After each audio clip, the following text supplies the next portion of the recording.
먼저 1070화의 내용부터 시작하겠습니다. 전화 분석하기에서 매드즈가 살아있고 매드즈를 투자하고 있는 것이 루페드라는 말을 했었는데요. 이번 화를 보니 이것은 과거 회상의 시작을 알리는 장면이었던 것 같습니다. 즉 여기서부터 매드즈의 과거 회상이 시작된 건데요. 이 인물들은 왼쪽부터 퀸, 시저 크라운, 베가펑크, 빈스모크 저지로 보입니다. 그리고 맨 오른쪽은 현재로서 가장 가능성이 있는 인물은 스튜시입니다. 단발머리에 베가펑크를 마치 다 알고 있다는 듯이 꿰고 있었으니까요. 매드즈에 대한 과거 회상은 지금부터 지켜봐야 할 것 같고, 루피의 전투는 역시나 톰과 제리의 전투를 연상시킵니다. 카이도의 전투도 그랬었는데요. 루피의 전투가 톰과 제리에서 가져온 것이란 건 일본 만화의 장기 현재의 상징, 원피스의 오다이치로와 코난의 아오야마 고쇼의 대담에서 나온 오피셜입니다. 배틀씬은 팬들의 기대에 부응하는 장면이기 때문에 진지해져야 하죠. 하지만 저는 그게 늘 싫었어요. 진지한 만화가 되고 싶지는 않았습니다. 그래서 장난을 치기로 결정했고, 난 이걸 그릴 때 정말 너무 재밌었어요. 컨셉은 톰과 제리를 그린다고 생각하면 돼요. 하지만 그릴 때는 어려웠습니다. 톰과 제리는 서로가 장난을 치는 상황이 연출되지만 저는 루피만이 장난을 치고 상대는 진지한 상황을 그려야 하니 쉽지 않았죠. 나이가 들면서 원피스를 보며 느끼는 건 분명 많은 곳에서 영감을 얻고 담고 싶은 이야기도 많아 보이는 원피스이지만 오다는 엄청 딥해지거나 진지해지는 것을 지향하고 있다는 느낌을 많이 받습니다. 원피스라는 소년 만화의 정체성을 지키기 위해서라고 생각하고 있죠. 다음으로 넘어가면 현재 진행 중인 상황을 보며 느낀 건 에그헤드는 조오 같은 에피소드가 될 것 같습니다. 조오는 20화 동안 연재되었으며 조오에서 지니샤의 죄에 대한 떡밥과 로드 포네그리프의 정체와 로저의 만물의 소리와 와노쿠니 동맹을 얻는 이야기 정도만 풀고 바로 빅맘의 에피소드로 넘어갔습니다. 지금 에그헤드 에피소드는 벌써 출항 준비를 하고 있고 에그헤드는 탈출 전인 에피소드라고 벌써 정해놨기 때문이죠. 그리고 이 에그헤드와 함께 진행되고 있는 쿠마의 이야기를 보면 에그헤드로 올 줄 알았던 쿠마는 다시 레드라인의 마리조아로 들어가는 레드포트에 도착을 했는데요. 레드포트에 도달하여 위를 올려다본다는 건 지금 쿠마가 노리는 건 마리조아라는 뜻입니다. 그런데 더 특이한 점이 있습니다. 바로 이 숨소리입니다. 처음엔 도망치는 사람들의 숨소리이거나 전보벌레의 숨소리인가 싶었는데요. 전보벌레의 말풍선 소리는 다르고 도망치는 사람들이 씬에 없고 쿠마만 있는데도 이 숨소리가 계속 나옵니다. 그래서 쿠마가 갑자기 반응하여 마리조아로 날아가는 활을 봤더니 아예 쿠마의 말풍선에 숨소리가 있는 것이 보입니다. 이것은 쿠마가 돌아왔다는 이야기가 되지 않을까 싶지만 베가펑크는 쿠마를 되돌리는 게 불가능하다고 말을 합니다. 자아도 없으며 어떤 프로그래밍이 되어 있는지 알 수 없는데 마리조아로 왔다 함은 마리조아로 가는 프로그래밍이 되어 있는 것이 아닐까 싶은데요. 그것이 어쩌면 베가펑크와의 약속이 아닐까도 생각해보지만 이제 쿠마가 무슨 일을 하게 될지 어떤 이유로 레드라인에 간 것인지는 추측이 불가합니다. 다만 하나 확실한 건 있습니다. 만약 쿠마가 레드라인에 올라 마리조아를 공격한다면 이 의미는 꽤나 상징적인 이야기가 됩니다. 왜냐하면 원피스 세계관에서 누군가가 레드라인에 올라 감히 마리조아를 공격했다 함은 차별과 억압에 대한 저항을 상징했기 때문입니다.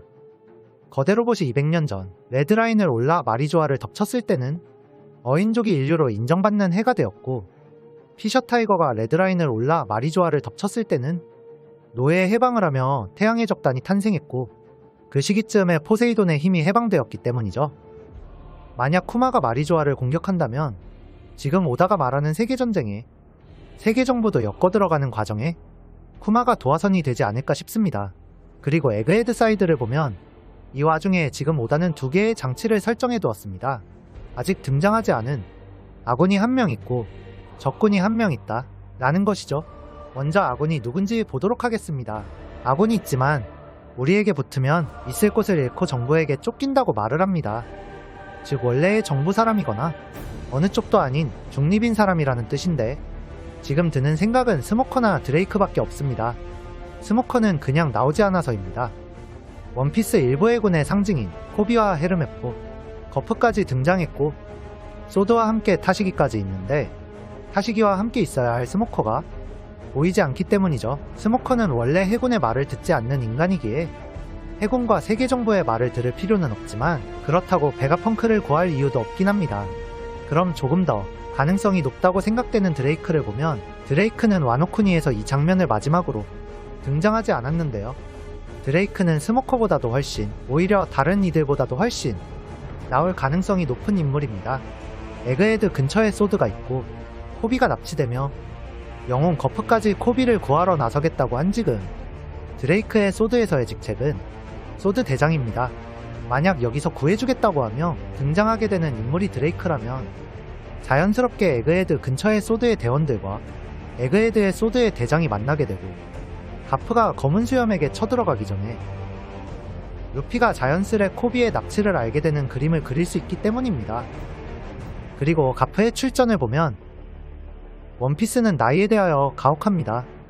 名前に踊らされるなアホンダラただの老兵だ 어떤 만화는 나이가 들수록 엄청나게 강해지곤 하지만 원피스는 다르죠. 세계 최강의 사내도 나이 하나로 무너지고 弱え男か勘弁しろよワニ小僧俺だっておめえ心臓一つの人間一人悪魔だの怪物だのと言われようともいつまでも最強じゃいられねえってんだよ若え命をたった一つ未来につなげりゃお役御免でいいだろう 해적왕의 부선장도 나이 하나로 검은 수염과의 전투를 꺼렸습니다.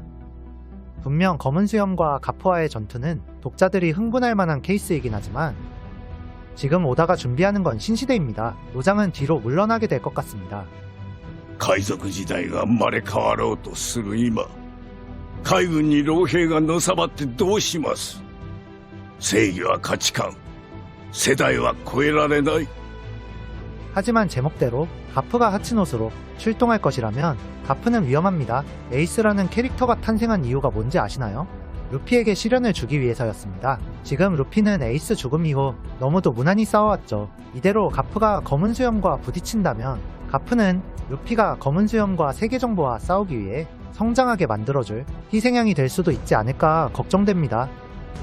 그리고 요격 시스템을 해제한 적군이 누구인지 보면 이 경우는 현재로서는 딱 두 케이스입니다. 첫 번째는 아까 앞에서 나왔던 아군이 있을 곳을 잃고 정부에게 쫓기지 않기 위해 말만 이렇게 하고 배신했을 가능성입니다. 그렇게 되면 드레이크는 아닐 것이지만 저는 이 숨어있는 적군이 요격 시스템을 봉쇄했다고 하여 반드시 세계정부나 해군본부의 사람일 이유는 없다고 생각합니다. 중립의 사람일 수도 있죠. 일진모자 일당에게 버림받아서 나갈 방도도 없고 그렇다고 세계정부와 해군본부에 붙을 수도 없는 어느 쪽에도 속하지 않는 사람이 될 수 있다는 것입니다. 즉 탈출을 위해 혼란을 만드는 것이 나을 수도 있는 중립의 사람, 그 어느 편에도 속하지 않는 사람이 될 수 있다는 뜻이죠. 그리고 지금 에그헤드 에피소드에서 그 어느 쪽에도 붙을 수 없는 사람은 카리브밖에 없습니다. 통제실에 인적이 없다 함은 인적을 숨길 수 있는 사람이어야 한다는 것인데 그건 자연계인 카리브가 충분히 할 수 있는 일입니다. 써니오에서 조로에게 쫓겨나고 두고 보자는 말을 했기에 가능성이 제일 높은 건 카리브일 것 같습니다. 다음으로 넘어가면 키드가 엘바프에 도착했습니다. 오다가 팔을 새겨둔 맵 865라는 떡밥이 현실이 된 것인데요. 엘바프에 도착했을 때 저 해무에 가려진 거대한 기둥 같은 게 보이시죠? 저건 엘바프가 처음 등장했을 때도 나온 기둥입니다. 저것은 아마 북유럽 신화에 나오는 세계수 위그드라실처럼 거대한 나무일 것입니다.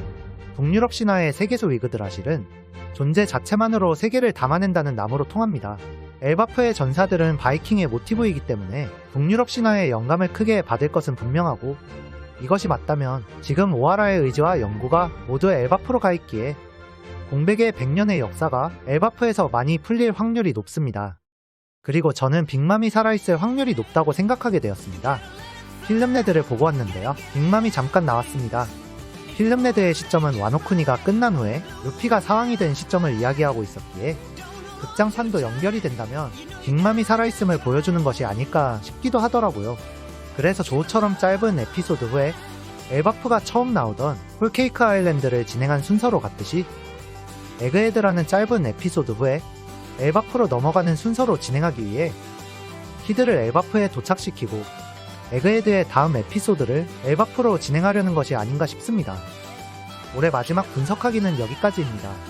제가 항상 하는 말이 있는데 저는 루피가 해적왕이 되고 俺は海賊王 조로가 대거모가 되고 俺は大剣豪 상디가 오울블루를 찾고 俺はオールブルーを見つけるために 나미가 해도를 그리고 私は世界地図を書くために 우섭이 용감한 바다의 전사가 되고 俺は